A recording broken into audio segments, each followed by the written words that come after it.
Hear these words from John's Gospel, from chapter 1.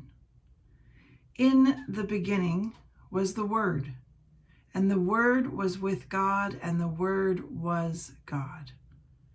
He was with God in the beginning. Through him all things were made. Without him nothing was made that has been made.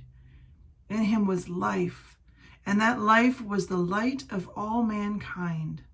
The light shines in the darkness, and the darkness has not overcome it.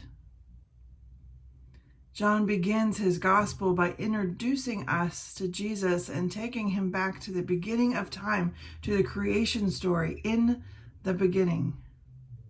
Jesus is not just in the New Testament.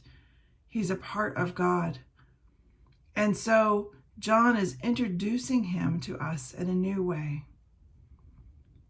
That through Jesus, all things have been made. In him, Jesus, was life.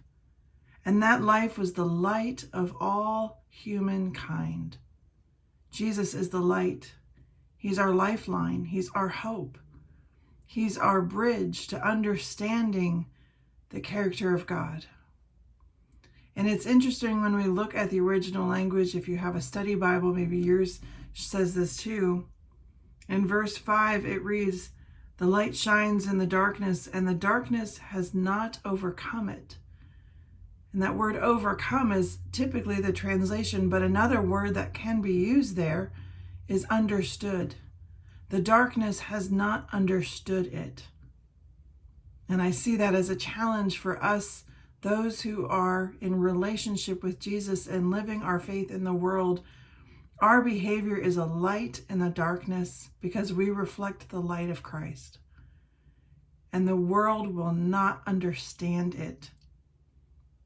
So when the world doesn't understand why we respond in grace and love and forgiveness and kindness and patience and joy, it's because we are reflecting the light and hope and the life that we have through Christ.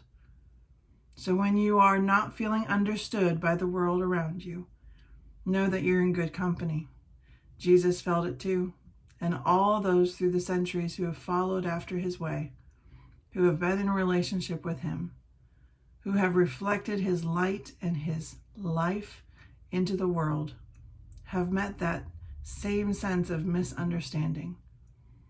But we know the end of the story. Good wins. God wins.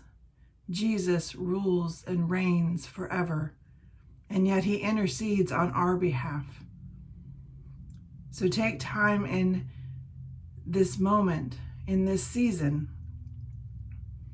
to be in relationship with Jesus and to draw closer to him, knowing that he is your hope and your light, and our goal is to reflect that light into the darkness.